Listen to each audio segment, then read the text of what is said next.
গঙ্গা নদী পৃথিবীতে কেন নেমে আসে তার একটি প্রসিদ্ধ পৌরাণিক ব্যাখ্যা হল ভগীরথ, যিনি ছিলেন রাজা সাগরের বংশধর, তিনি তার পূর্বপুরুষদের আত্মার শান্তি লাভের জন্য মা গঙ্গাকে পৃথিবীতে নামানোর জন্য কঠোর তপস্যা ও প্রার্থনা করেছিলেন। ভগীরথের কঠোর তপস্যা থেকে দেবতাগণ গঙ্গা নদীকে স্বর্গ থেকে পৃথিবীতে নামার অনুমতি দেন। ভগীরথের প্রার্থনার ফলে মা গঙ্গা স্বর্গ থেকে পৃথিবীতে নেমে আসে। গঙ্গা নদী পৃথিবীতে আসার পর ভগীরথের পূর্বপুরুষদের আত্মার শান্তি লাভ হয়।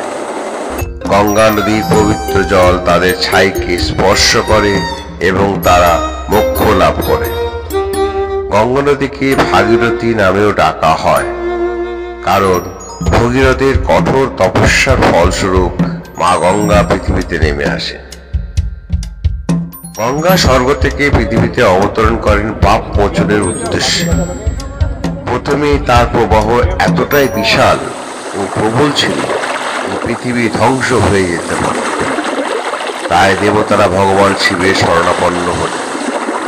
শিব মহাশক্তিধর ছিলেন এবং তিনি তার জটায় গঙ্গাকে ধারণ করেন। শিবের জটায় গঙ্গা থেকেই শান্ত হলেন। তারপর ধীরে ধীরে পৃথিবীতে প্রবাহিত হতে লাগলেন। হিন্দু ধর্মে গঙ্গা নদীর বিশেষ গুরুত্ব রয়েছে।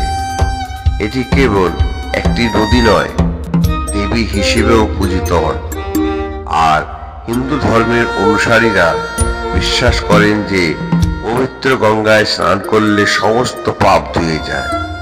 লোকেরা আরো বিশ্বাস করে যে নদীর স্পর্শে মোক্ষ মুক্তি লাভ করা যায় এবং তাই মৃতদের ভস্য পবিত্র নদীতে নিমজ্জিত করাও হয়।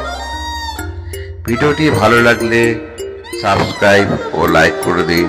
ধন্যবাদ।